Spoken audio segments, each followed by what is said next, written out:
Picture this. You're a Roman legionnaire in 74 BC, marching across the rugged hills of ancient Turkey with 30,000 of your brothers in arms. Your general is Lucius Licinius, Lucullus, one of Rome's most feared commanders. You're about to face off against Mithridates II, the poison king of Pontus, who's been giving Rome nightmares for decades. The air is thick with tension, sweat, and the metallic scent of thousands of weapons being sharpened for battle. And then, out of absolutely nowhere, the sky literally tears open and something impossible drops right between the two armies. Something so shocking that both sides just stop fighting and stare at the heavens in complete terror.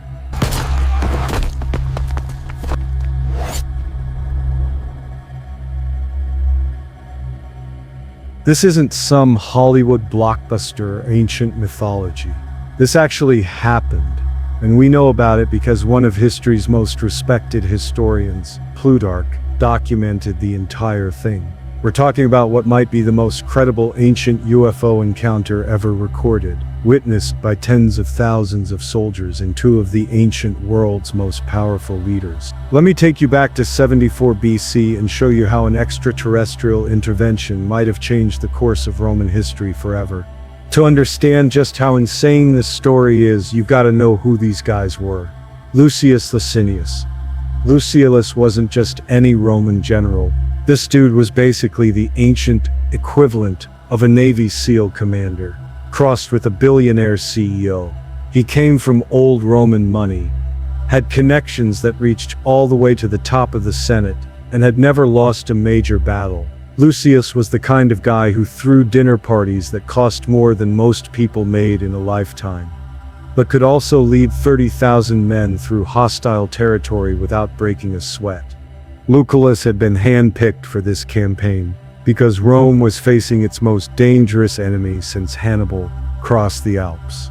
King Mithridates VI of Pontus was this larger-than-life figure who'd been terrorizing Roman territories in Asia Minor for over 15 years. The guy was like something out of a comic book. He spoke 25 languages fluently, had built up immunity to every known poison by taking small doses throughout his life, and commanded an empire that stretched from the Black Sea to the Mediterranean. But here's what made Mithridates truly terrifying to the Romans. He understood them. This wasn't some barbarian king swinging a club. Mithridates had studied Roman military tactics, Roman politics, Roman weaknesses.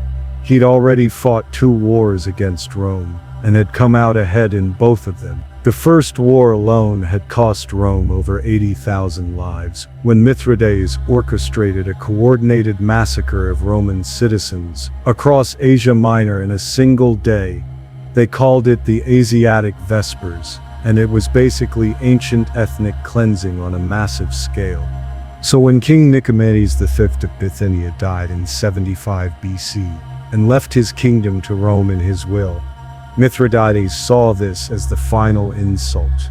Rome was now completely surrounding his territories, and he knew it was only a matter of time before they came for him directly. The Third Mithridatic War was about to begin, and everyone knew this one would be different. This wouldn't be about territorial disputes or trade routes. This was going to be a fight to the death. The Romans sent 2 consuls to deal with the Pontic threat. Marcus Aurelius Cotta took the Roman fleet to Chalcedon, near modern-day Istanbul, while Lucullus marched overland through Phrygia with the intention of invading Pontus directly. The plan was simple: hit Mithridates from 2 directions and crush him before he could consolidate his forces. But Mithridates was too smart to let that happen. While Cotta was setting up his naval base at Chalcedon, thinking he was in a safe position, Mithridates appeared out of nowhere with a massive army. The Pontic king had moved faster than anyone thought possible, covering hundreds of miles with troops that included not just his own soldiers, but mercenaries from across the known world. Scythian cavalry from the steppes, Armenian heavy infantry, Greek engineers who knew how to build siege weapons that could punch through Roman fortifications. At the Battle of Chalcedon, Mithridates absolutely destroyed Cotta's forces. We're talking about a complete massacre. Over 7,000 Romans died, another 4,000 were captured, and 60 Roman ships were either burned or taken as prizes. Cotta himself barely escaped with his life and was trapped behind the walls of Chalcedon, desperately sending messages to Lucullus begging for rescue. When news of Cotta's defeat reached Lucullus, his officers immediately started pressuring him to abandon the naval commander and march directly into Pontus. They argued that with Mithridates focused on besieging Chalcedon, the heartland of his kingdom would be defenseless. It was a tempting strategy, strike at the enemy's homeland while his main army was occupied elsewhere. But Lucullus wasn't the type of commander who abandoned his fellow Romans, even when those Romans had made stupid tactical decisions. He told his officers, "I would rather save one Roman from the enemy than take all that enemy's possessions." This wasn't just noble sentiment, it was smart politics. Lucullus knew that if he left Cotta to die, word would get back to Rome and his own political enemies would use it against him. So Lucullus turned his army around and marched toward Chalcedon to rescue Cotta. But Mithridates had anticipated this move. The Pontic king left part of his army to continue the siege, and marched to intercept Lucullus with the rest of his forces. And here's where things get really interesting, because Mithridates wasn't just bringing his regular troops. He had Marcus Marius with him. Marcus Marius was a Roman renegade, one of the most wanted men in the Republic. This guy had been an officer in the Roman army before joining the rebellion, led by Quintus Sertorius in Spain. When Sertorius started looking for allies against Rome, he'd sent Marius to Mithridates with military advisors and a promise of cooperation. So now you had a situation where a Roman traitor was helping the enemy plan strategy against Roman forces. Marius knew exactly how Roman legions operated. He understood their strengths, their weaknesses, their standard formations and tactics. Having him on Mithridates' side was like giving the enemy your playbook. When Lucullus learned that Marius was with the Pontic army, he knew this wasn't going to be a typical battle against foreign troops. This was going to be Romans fighting Romans, with all the knowledge and skill that implied. The two armies met at a place called Ochre, near Nicaea in modern-day Turkey. The landscape was perfect for the kind of large-scale battle that both commanders were planning. Rolling hills provided good sight lines for generals to observe the action, while the flat areas between offered enough space for thousands of infantry and cavalry to maneuver. Lucullus had 30,000 infantry and 2,500 cavalry. These weren't raw recruits, they were veteran legionnaires who'd been fighting in various campaigns for years. The core of the army consisted of Roman citizens, organized into traditional legions, supported by auxiliary troops from allied states. Each legionnaire carried a gladius for close combat, a pilum javelin for throwing, and a scidum shield that could lock together with his neighbors to form an impenetrable wall. But when Lucullus got his first look at the enemy forces, even his experienced eye was impressed. Mithridates had assembled what might have been the largest army ever seen in that part of the world. Ancient sources don't give us exact numbers, but they describe the Pontic forces as vastly outnumbering the Romans. We're probably talking about 50,000 troops minimum, possibly more. And this wasn't just a mob of peasants with farm tools. Mithridates commanded professional soldiers from across his empire, Pontic infantry trained in the phalanx formation that had once made Alexander the Great invincible, Armenian cataphracts in full armor mounted on horses bred for war, Scythian horse archers who could put an arrow through a man's eye at full gallop, mercenary companies from Greece who fought with the disciplined precision that had once conquered the Persian Empire. Looking at those numbers, Lucullus started to have second thoughts about engaging in open battle. This wasn't cowardice, it was tactical sense. Roman military doctrine emphasized fighting only when you had significant advantages, whether in numbers, position, or equipment. Throwing 30,000 men against 50,000 or more, even with superior training and equipment, was the kind of decision that could end careers and lives. But Marcus Marius had other ideas. The Roman renegade rode out between the armies under a flag of truce and directly challenged Lucullus to combat. This wasn't just trash talk, it was psychological warfare. Marius was essentially calling Lucullus a coward in front of both armies, questioning his honor and his fitness to command Roman troops. In ancient military culture, this kind of challenge was incredibly serious. A general who refused to fight when directly challenged risked losing the respect and loyalty of his own soldiers. Roman legionnaires expected their commanders to be brave, to the point of recklessness, and backing down from a fight could cause morale to collapse. So Lucullus found himself in an impossible position. Fighting meant accepting terrible odds against a numerically superior enemy. Not fighting meant looking weak and potentially losing control of his own army. Ancient historians tell us he was still trying to figure out what to do when the decision was taken out of his hands entirely. The weather that morning was perfect. Clear skies, good visibility, light winds. Both armies were drawn up in battle formation, with the Roman legions arranged in their traditional triple line, and the Pontic forces spread out in a massive crescent, designed to envelop and destroy the smaller Roman force. Soldiers on both sides were checking their equipment one final time, offering prayers to their gods, and preparing for what everyone expected to be a brutal, decisive battle. Marcus Junius, a centurion in Lucullus's army, had been a professional soldier for over 15 years. He'd fought in Gaul, Spain, and along the Germanic frontier. Junius had seen every kind of weather phenomenon that nature could throw at an army. Sudden storms, flash floods, hailstones, the size of chicken eggs. But what happened next was unlike anything in his experience. The sky just opened. Junius would later tell his family, "One moment we were looking at normal morning clouds, and the next moment there was this massive tear in the heavens, like someone had ripped a curtain.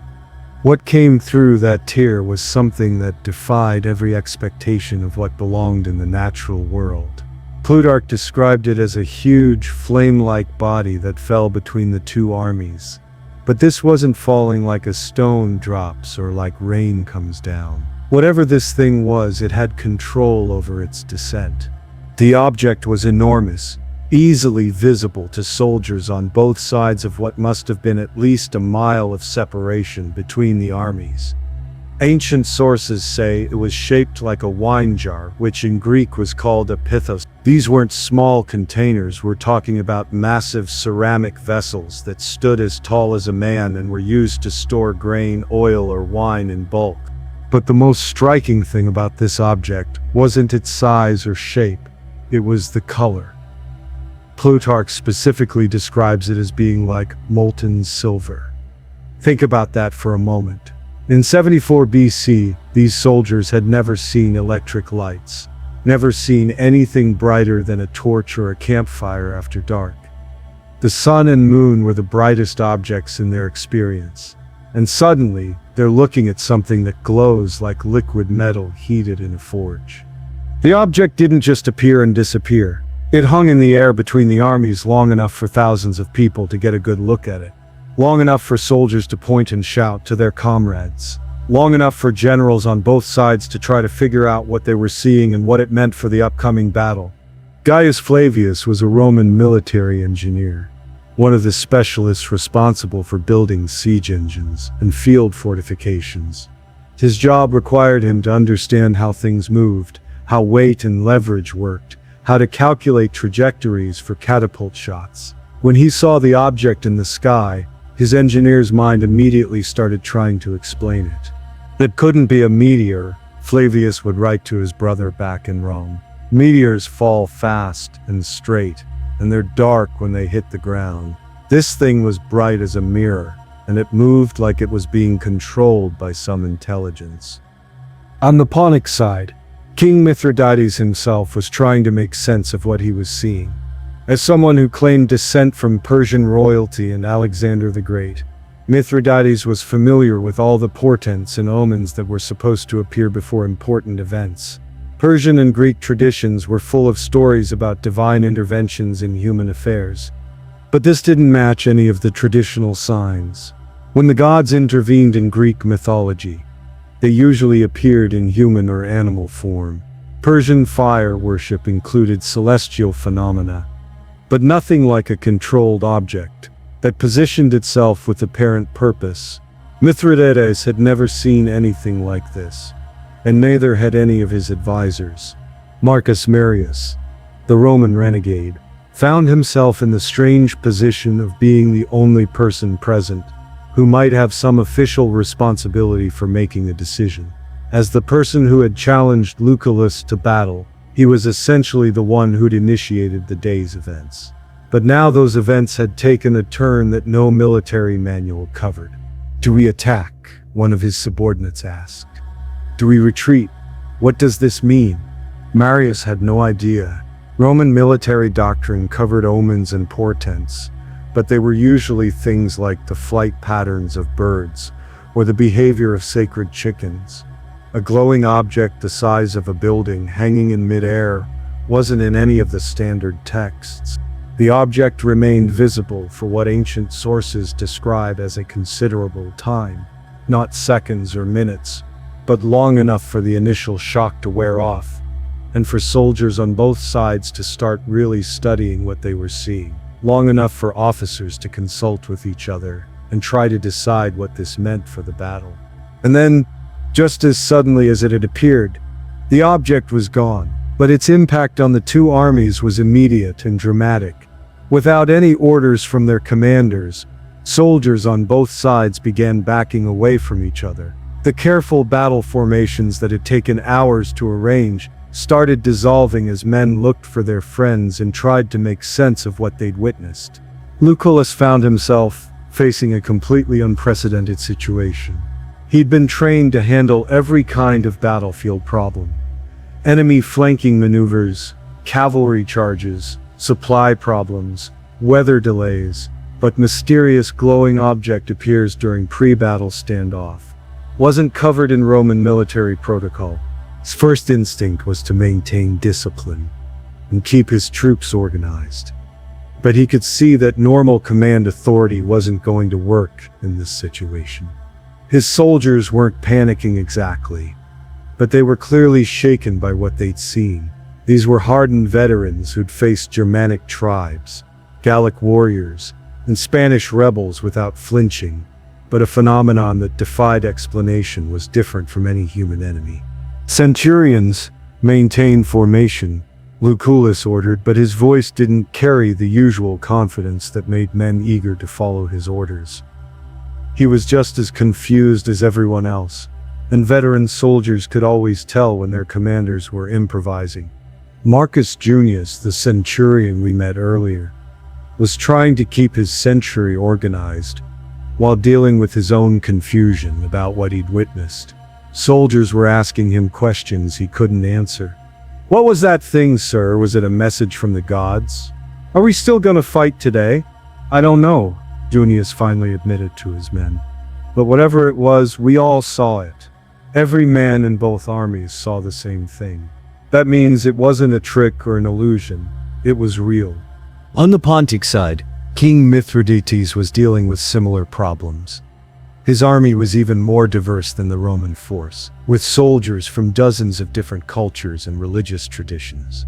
Scythians were interpreting the phenomenon according to their shamanic beliefs. Armenians were discussing it in terms of Zoroastrian theology. Greek mercenaries were trying to figure out which god might have sent such a sign. Mithridates called a hasty conference with his senior officers. As king, he needed to provide some kind of interpretation that would allow his army to continue functioning. But privately, he was as mystified as everyone else. "Your Majesty," said Dionysios, his Greek military advisor, "perhaps this is a sign that the gods favor our cause. The object appeared between us and the enemy, possibly as protection." "Or," countered Arsaces, an Armenian noble who served as cavalry commander, "it could be a warning that this is not the time for battle. The fire god Ahura Mazda sometimes sends such signs to prevent unnecessary bloodshed." Marcus Marius had his own theory. As someone who'd spent years fighting against Rome, He'd seen firsthand how the Republic seemed to have supernatural luck in critical moments. Roman armies had a history of finding ways to win battles they should have lost, often through what seemed like divine intervention. Maybe, Marius suggested, this is Rome's gods protecting their army. Maybe we're not supposed to fight today.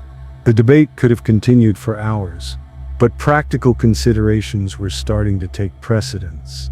Large armies can't remain in battle formation indefinitely. Soldiers need food, water, and rest. Horses need to be cared for. Equipment needs maintenance, and morale problems have a way of getting worse if they're not addressed quickly. More importantly, both commanders were starting to realize that fighting a major battle immediately after such a dramatic supernatural event might not be tactically wise. Soldiers who were confused and shaken by inexplicable phenomena weren't going to perform at their best in combat. Victory in ancient warfare depended heavily on unit cohesion and following complex tactical maneuvers, both of which required troops who trusted their commanders and understood what was expected of them. Lucullus was the first to make the practical decision. Without formally calling off the battle, he began issuing orders for his army to withdraw to a more defensible position. Not a retreat exactly, but a strategic redeployment that would give everyone time to process what had happened and decide how to proceed. "We'll establish camp on that ridge," he told his staff. Officers pointing to high ground about 2 miles behind their current position. Good water supply, defensible perimeter, clear sight lines. We can watch the enemy from there and decide our next move. Mithridates, seeing the Romans beginning to pull back, faced his own decision. He could order an immediate attack on troops who might be demoralized and disorganized, but his own forces were just as shaken by the supernatural event. And attacking an enemy who might be under divine protection seemed like a poor strategic choice. Instead, Mithridates chose to match Lucullus's withdrawal with one of his own. The Pontic army began moving to a strong position on the opposite side of the valley, where they could observe Roman movements while keeping their own forces secure. But this particular omen didn't fit any of the traditional categories. It wasn't associated with any specific deity or religious tradition. It hadn't delivered any clear message or instruction. It was just this massive, inexplicable presence that had appeared at the critical moment and then vanished, leaving everyone to figure out what it meant.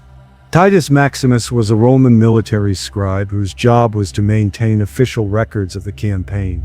In the days following the encounter, he struggled with how to describe what had happened in his reports to Rome. Military dispatches were supposed to be factual, objective accounts of enemy movements and battle outcomes. But how do you write an objective report about something that defies objective explanation? The enemy was encountered in force near Nicaea, Maximus wrote in his initial draft. Battle preparations were completed, but engagement was postponed due to... He stopped writing and stared at the blank papyrus. Due to what? Due to divine intervention? Due to unexplained aerial phenomenon? Due to mass hallucination affecting 30,000 Roman soldiers, plus an unknown number of enemy troops? Finally, Maximus settled on the most neutral language he could manage. Engagement was postponed due to extraordinary circumstances requiring further evaluation. Meanwhile, in the Pontic camp, King Mithridates was having his own struggles with documentation. Royal records were important for maintaining the legitimacy of his rule and for communicating with allied kingdoms across his empire. But explaining why he'd chosen not to attack a smaller Roman army when he had overwhelming numerical superiority was going to require some careful wording.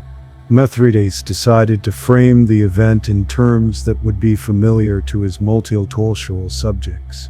The gods sent a sign requiring us to reconsider the timing of our assault, he dictated to his scribes. We will await more favorable omens before proceeding with military operations. This was diplomatically useful language that could be interpreted different ways by different audiences. Persian subjects could see it as respect for Zoroastrian divine will. Greeks could interpret it as acknowledging Olympic intervention, Local Anatolian tribes could understand it through their own spiritual traditions. But privately, Mithridates knew he was dealing with something outside the normal range of religious experience. As someone who'd traveled extensively and studied various cultures, he'd encountered many different types of spiritual beliefs and practices. This phenomenon didn't match any of them. The immediate tactical situation had been resolved through mutual withdrawal, but the strategic implications were just beginning to be understood. Both armies were now facing each other across a valley, neither willing to make the first aggressive move after what they'd witnessed. This created a military stalemate that could last for weeks or months, depending on supply situations and political pressures from home. For Lucullus, the delay was actually advantageous. His original plan had been to avoid battle until he could reduce the numerical disparity between the armies. Now he had time to implement that strategy, while maintaining the fiction that the postponement was due to supernatural intervention rather than tactical caution. Roman engineering corps immediately began constructing a fortified camp on the ridge. Lucullus had selected. These weren't temporary bivouacs. They were full military installations, with earthwork walls, wooden palisades, gates, and internal streets laid out according to standard specifications. Roman camps were designed to be defensible against enemy attack while providing all the logistical support needed for extended operations. The work gave the soldiers something to focus on, besides the mysterious aerial encounter. Physical labor was familiar and reassuring after dealing with inexplicable phenomena. Digging trenches, cutting timber, and hauling stones were activities that made sense in ways that glowing sky objects didn't. But conversations around the evening campfires inevitably returned to what everyone had witnessed. Soldiers compared notes on exactly what they'd seen, trying to establish details that everyone could agree on. Had the object made any sound? How long had it remained visible? Had it moved in any particular direction when it disappeared? Marcus Junius found these discussions both fascinating and frustrating. As a centurion, he was responsible for maintaining discipline and morale among his men. But how do you maintain normal military discipline when everyone has shared an experience that's completely abnormal? The important thing, Junius told his soldiers, is that we all saw the same thing. Whatever it was real. We didn't imagine it, and we're not going crazy. We just saw something that we don't understand yet. This pragmatic approach seemed to help. Acknowledging the reality of what they'd experienced without claiming to understand it allowed the soldiers to function normally while they processed the event. They could focus on their military duties while keeping the supernatural encounter in a separate mental category. On the Pontic side, similar conversations were taking place in multiple languages.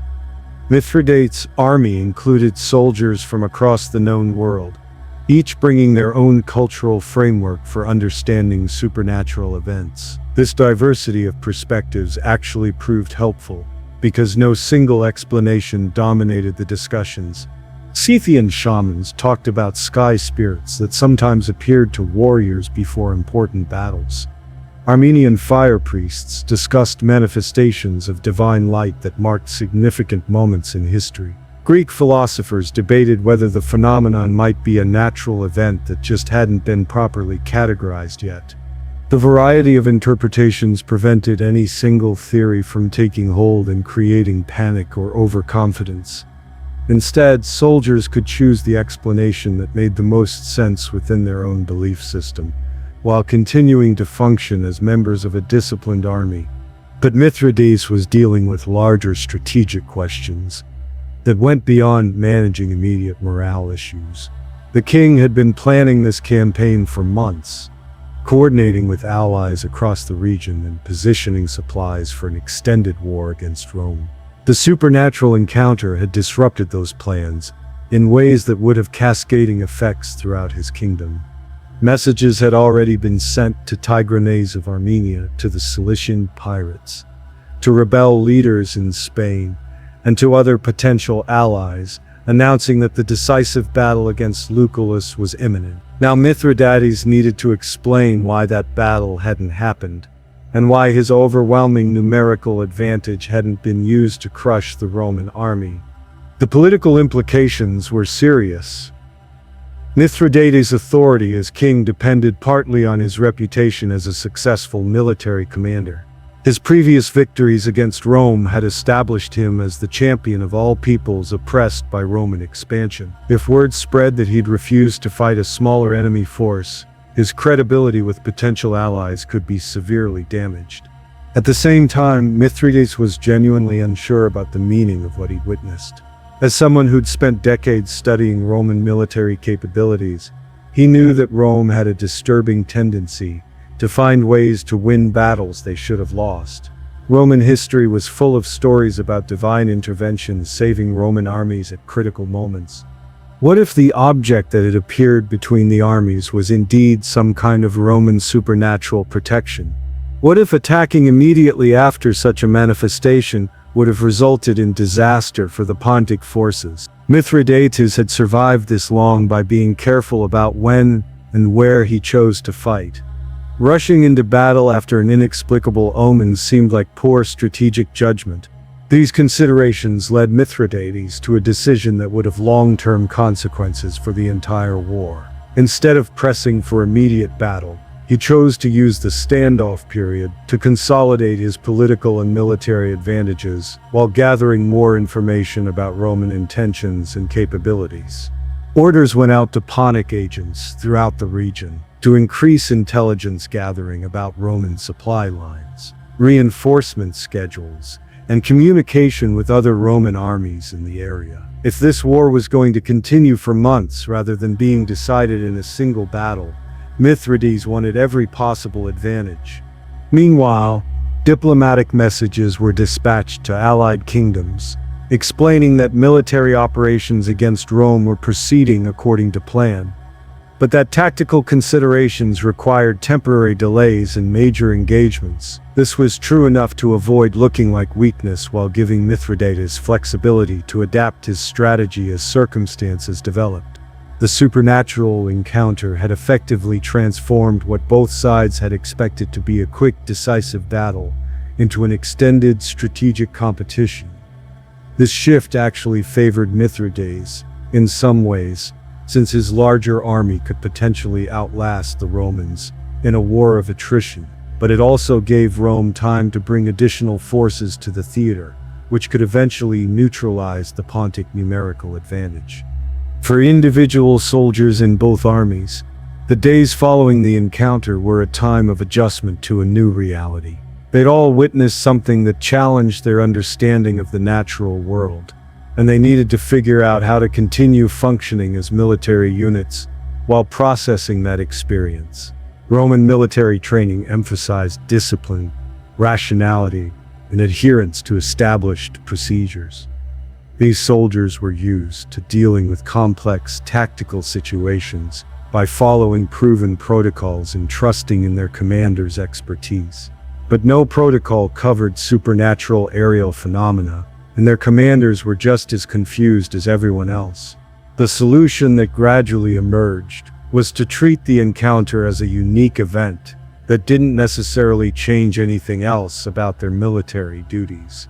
They'd seen something extraordinary, but they were still Roman soldiers with a job to do. Whatever the object had been, their responsibility was still to follow orders, maintain discipline, and protect the Republic's interests. This approach allowed the Roman army to maintain its effectiveness while accommodating the psychological impact of the supernatural encounter. Soldiers could talk about what they'd seen and speculate about its meaning during their off-duty hours, but during military operations they focused on traditional Roman virtues like courage, discipline, and loyalty to their comrades. In the Pontic camp, the cultural diversity that might have been a weakness in some situations proved to be a strength when dealing with inexplicable phenomena. Different groups of soldiers could interpret the encounter according to their own traditions, without creating conflicts with soldiers from other backgrounds. Scythian cavalry could see the event as a message from their sky spirits. Armenian heavy infantry could understand it through Zoroastrian teachings about divine fire, Greek mercenaries could analyze it as a philosophical puzzle about the nature of reality. As long as everyone continued to follow military orders and support the common cause against Rome, these different interpretations could coexist peacefully. King Mithridates actively encouraged this multicultural approach to understanding the encounter. Rather than trying to impose a single official explanation, he acknowledged that different peoples would naturally see such events through their own cultural lenses. This flexibility helped maintain unity among his diverse forces, while avoiding the kind of religious or philosophical conflicts that could tear an army apart.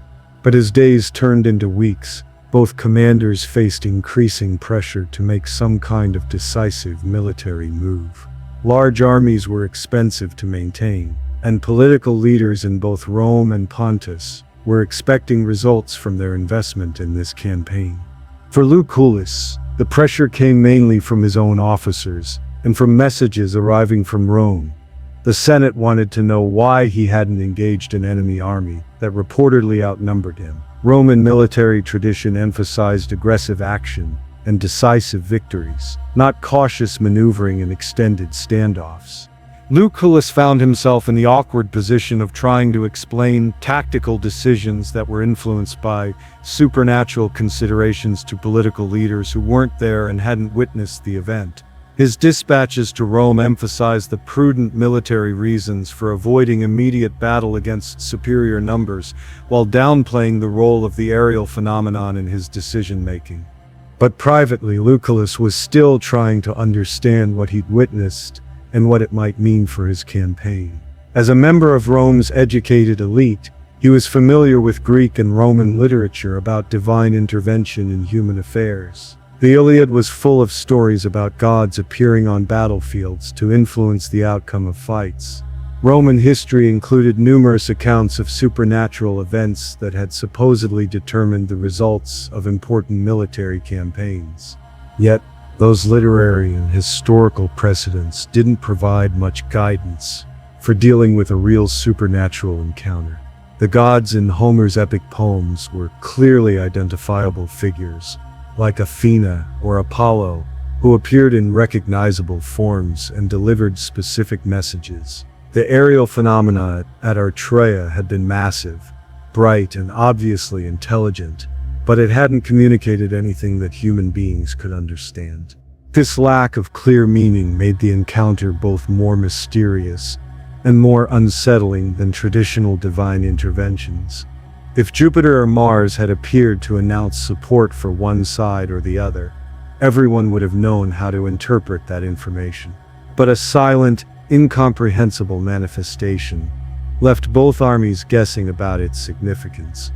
Marcus Marius, the Roman renegade serving with Mithridates, found himself in a unique position to observe both armies' reactions to the supernatural event. As someone who'd served in Roman legions before joining the enemy, he could compare how differently the two sides were handling the same experience. The Romans, Marius noticed, were trying to minimize the importance of what they'd seen while continuing to function according to established military protocols.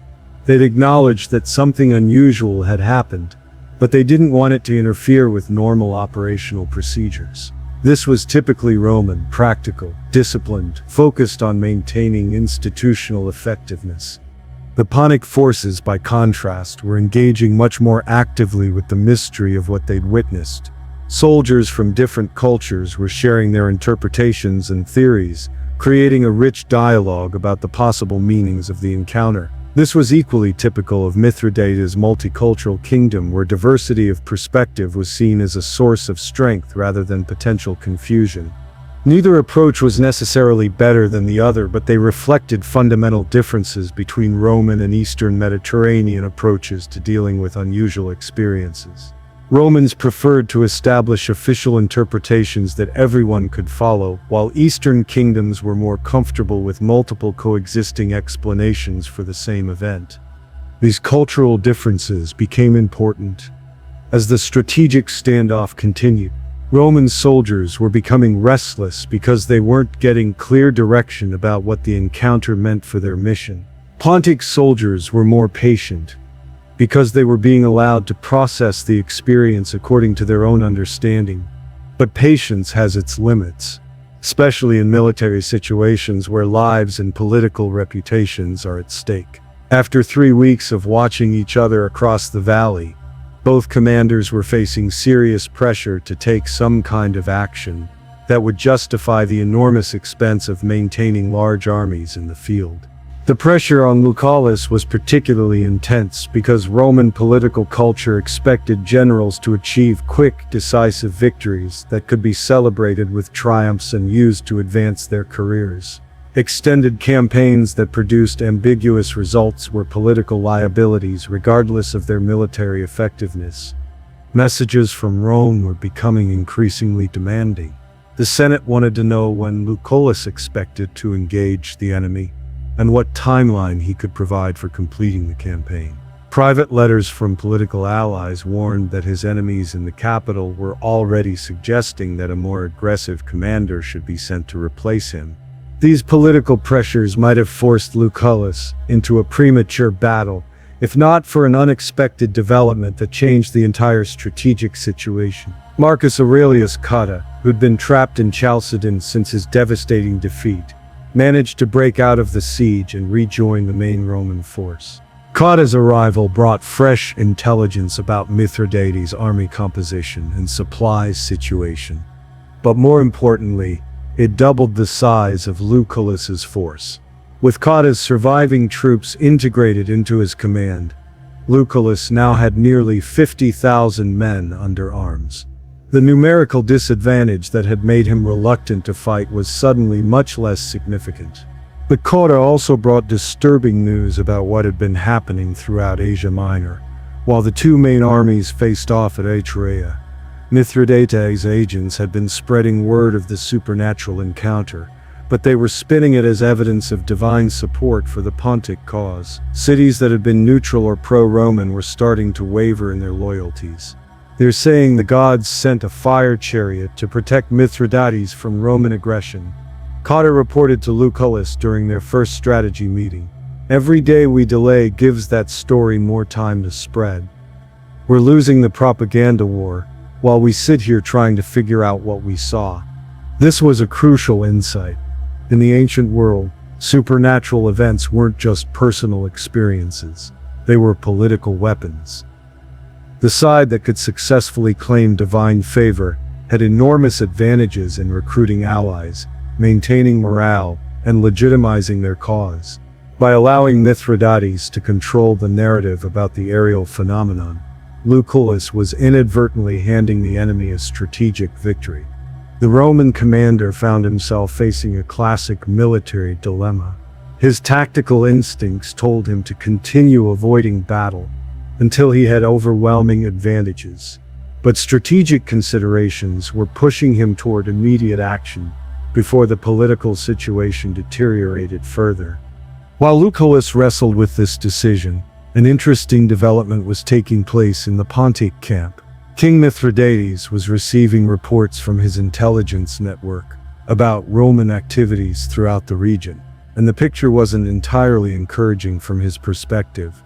Yes, the supernatural encounter was being interpreted favorably by many of his potential allies. But Roman reinforcements were also moving toward the theater of operation. 2 more legions were marching from Syria, and additional auxiliary forces were being recruited from Roman client states in Anatolia. More concerning was intelligence about Roman naval operations in the Black Sea.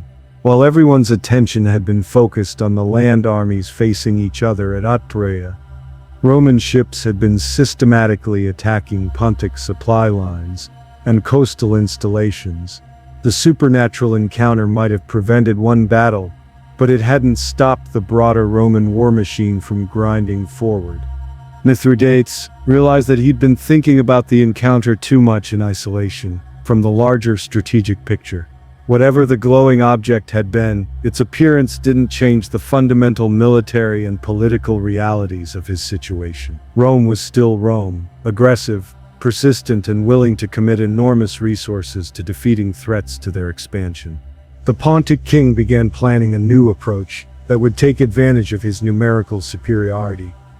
While the Romans were still trying to figure out how to respond to the supernatural event. Instead of waiting for Lucullus to attack, Mithridates decided to force the issue by moving his army to a position where battle would be unavoidable. But he was careful to frame this decision in terms that acknowledged the supernatural encounter while not appearing to ignore its possible meaning. The gods have given us time to prepare properly for this confrontation, he announced to his officers. Now we must show that we're worthy of their attention by demonstrating courage and tactical skill. This approach allowed Mithridates to resume aggressive operations without seeming to dismiss the aerial phenomenon as unimportant.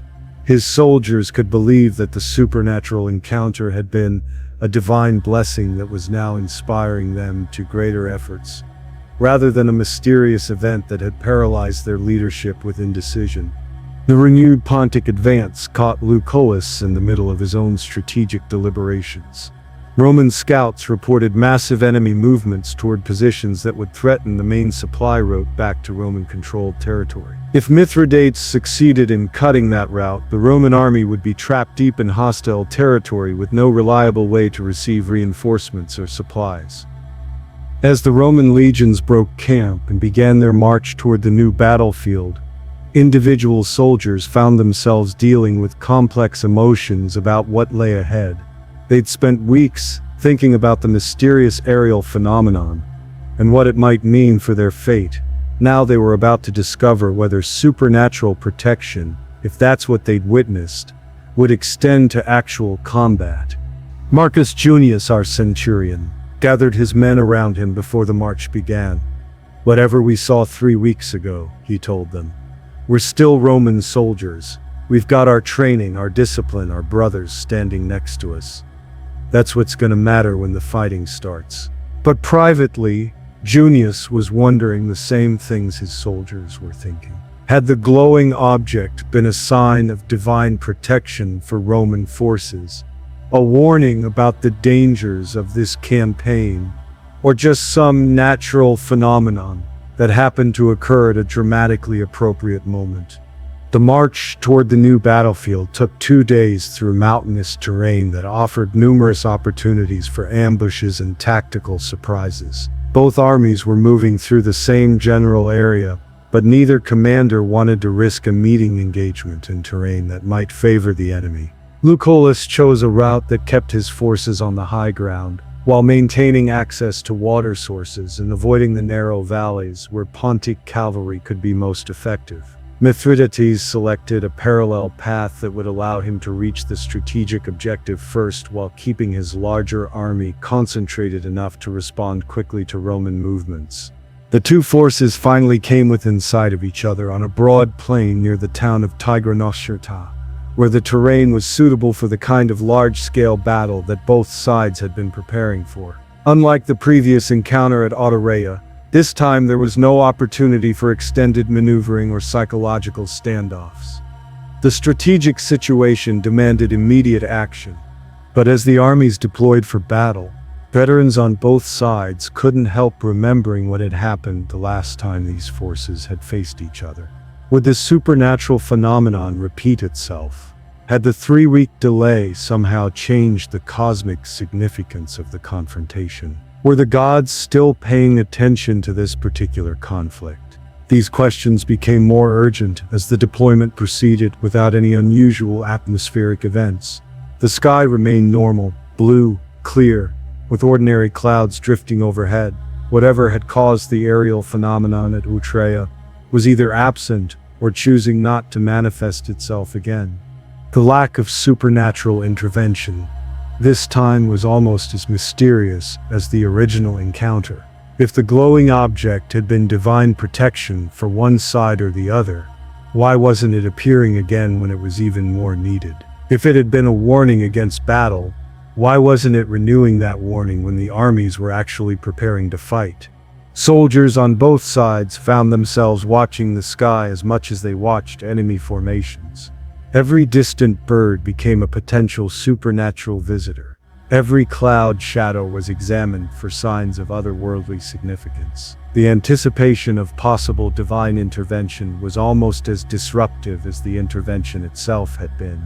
But no glowing objects appeared, and eventually both commanders had to proceed with normal military operations, despite the psychological uncertainty created by their previous encounter.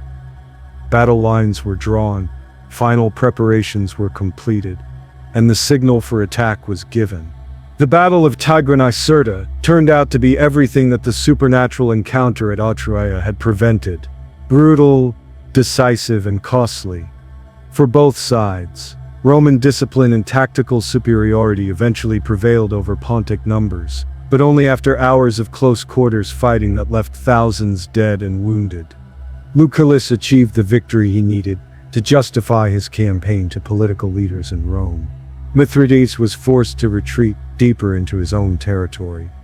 Though his army remained intact enough to continue the war, the strategic balance had shifted, but neither side had achieved the kind of overwhelming success that would have ended the conflict immediately. What made this battle historically significant wasn't just its military outcome, but the contrast it provided with the supernatural encounter that had prevented the previous engagement. The same armies, in the same region, under similar circumstances, but without any mysterious aerial phenomena. The difference highlighted just how extraordinary the Terrorized incident had been. In the aftermath of the battle, both sides were forced to reevaluate their understanding of what had happened 3 weeks earlier. If the glowing object had been divine protection for one side, that protection apparently hadn't extended to the actual fighting. If it had been a warning against unnecessary bloodshed, that warning hadn't prevented the battle from eventually taking place. The most disturbing possibility was that the aerial phenomenon had been completely unrelated to human military activities. That it had been some kind of natural event that just happened to occur at a dramatically appropriate moment, creating the illusion of supernatural intervention when there was actually no connection between the mysterious object and the human conflict below. This interpretation was troubling because it suggested that the entire 3-week delay, with all its political and strategic consequences, had been based on a misunderstanding. That two of the ancient world's most powerful armies had been paralyzed by an event that had nothing to do with them. But there was another possibility that was even more unsettling. What if the aerial phenomenon had been some kind of observation or reconnaissance by intelligences that had no interest in affecting the outcome of human conflicts? What if the glowing object had been watching the human armies the same way human generals might observe ant colonies, with scientific curiosity but no emotional investment in the results?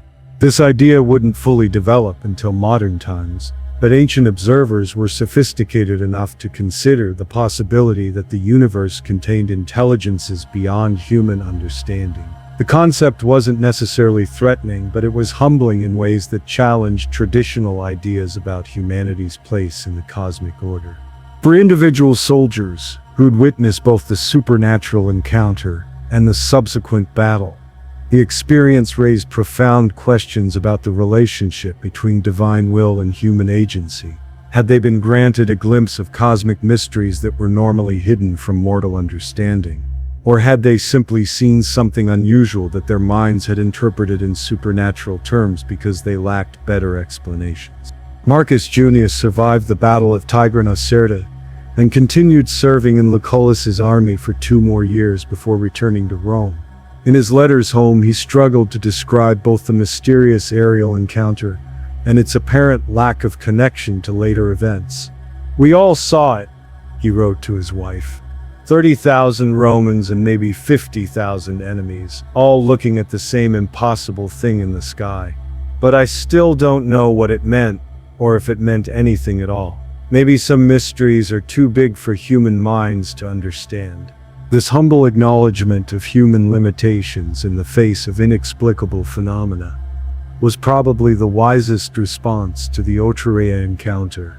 Ancient people were generally more comfortable with mystery and uncertainty than modern observers might expect. They lived in a world where the boundaries between the natural and supernatural were fluid, where divine intervention was considered possible if not common. But the Otrea incident pushed beyond even those flexible boundaries. It was too specific and physical to be dismissed as psychological or religious experience, but too extraordinary to fit into normal categories of natural phenomena. It existed in a middle ground that challenged both skeptical and believing interpretations. King Mithridates continued his wars against Rome for another decade after the encounter, eventually dying by suicide when his final defeat became inevitable. In his surviving correspondence, he occasionally referred to the supernatural event as evidence that the gods had been watching his struggle against Roman expansion. But he never claimed to understand what divine message had been intended. Lucullus completed his eastern campaign successfully and returned to Rome, where he celebrated a magnificent triumph and built palatial estates with the wealth he'd acquired from conquered territories. But friends and family noticed that he'd been changed by his experiences in the East. He'd become more thoughtful, more interested in philosophy, and less focused on further military adventures. When pressed about his apparent loss of ambition, Lucullus would sometimes refer obliquely to extraordinary events that had given him a different perspective on human achievements and their ultimate significance. He never provided details, but those closest to him suspected that something profound had happened during the Eastern campaign that had altered his worldview. The aerial encounter at Otrea gradually faded from immediate historical consciousness. As other events claimed attention, the war between Rome and Pontus continued for years, involving other commanders and other battles. The specific incident of the glowing object became a minor footnote in larger narratives about Roman expansion and Eastern resistance. But the story was preserved in Plutarch's biographical writings, where it survived as one of the most detailed ancient accounts of what modern investigators would classify as a UFO encounter. Plutarch's reputation as a careful historian lent credibility to the account, preventing it from being dismissed as mythology or propaganda. Over the centuries, various scholars and commentators have tried to explain the Otrea incident through naturalistic hypotheses. Meteorite impacts, atmospheric optical effects, ball lightning, and other rare but documented phenomena have all been suggested as possible explanations for what the ancient armies witnessed. But none of these conventional explanations adequately account for all the details that Plutarch recorded. The controlled behavior of the object, its perfect timing, its size and brightness, its shape and color. Taken together, these characteristics point towards something genuinely anomalous, rather than a misidentified natural event. Modern UFO investigators cite the Otrea encounter as one of the most credible historical cases in their databases. The quality of the witness testimony, the number of observers, the detailed contemporary documentation, and the lack of obvious motivations for fabrication all support the conclusion that something genuinely extraordinary occurred. The incident also fits patterns that UFO researchers have identified in other cases throughout history. The appearance of unidentified objects during times of conflict, the apparent intelligence behind their behavior, the lack of clear communication or intervention in human affairs, the profound psychological impact on witnesses. All these elements recur in reports from ancient times to the present day. What makes the Otrea case particularly valuable is its demonstration that the UFO phenomenon, whatever it represents, has been consistent across historical periods. The specific details that Plutarch recorded match contemporary accounts closely enough to suggest that the same type of intelligence or technology has been interacting with human civilization for at least 2,000 years. This consistency argues against explanations that rely on modern technology, mass media influences, or contemporary cultural expectations. The ancient witnesses had no concept of extraterrestrial visitors or advanced aerospace technology, yet they described phenomena that closely parallel modern UFO reports. The implications are staggering if we take the historical evidence seriously. It suggests that Earth has been under observation or visitation by non-human intelligences for millennia. and that these intelligences have maintained a policy of limited contact that avoids direct interference in human affairs, while making their presence occasionally known. The Otroi encounter provides a window into this ancient mystery that's been largely overlooked by mainstream historical scholarship. Most ancient historians focus on the military and political aspects of the Mithridatic Wars, while treating the supernatural elements as religious or psychological curiosities that don't deserve serious analytical attention. But if we approach the incident with the same analytical rigor that we apply to other historical events, a compelling case emerges for genuine anomalous phenomena that transcends conventional explanations. The ancient sources are clear, detailed, and credible. The witness testimony is extensive and consistent. The event had measurable effects on subsequent historical developments. Perhaps most importantly, the story reminds us that human beings throughout history have encountered mysteries that challenge our understanding of reality.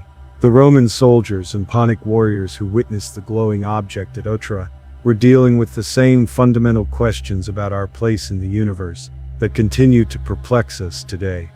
Their courage in reporting what they saw, despite the risk of being dismissed as superstitious or delusional, preserved one of the most extraordinary accounts in human history. Their willingness to acknowledge that some experiences transcend normal understanding offers a model for how we might approach contemporary mysteries with both skepticism and openness. The Otrea incident stands as testimony to the possibility that human history has been far stranger and more complex than conventional scholarship acknowledges. It suggests that our ancestors may have had access to cosmic perspectives that we've lost in our rush to explain everything through materialistic frameworks. Their story deserves to be taken seriously, not just as a historical curiosity, but as evidence for possibilities that mainstream science has been reluctant to consider. The Otrea encounter may be one of our most important clues for understanding humanity's true relationship with the broader cosmos, and our place in a universe that's far more mysterious than we typically imagine. If you found this ancient mystery as mind-blowing as I did, make sure to hit that subscribe button and ring the notification bell, because we've got tons more incredible historical encounters that'll completely change how you think about the past. From Roman UFO battles to medieval alien encounters, there's a whole hidden history out there waiting to be explored. And we're just getting started uncovering the truth about humanity's cosmic connections. Drop a comment below if you think these ancient Roman soldiers really witnessed an extraterrestrial intervention, and let me know what other historical mysteries you want us to investigate next.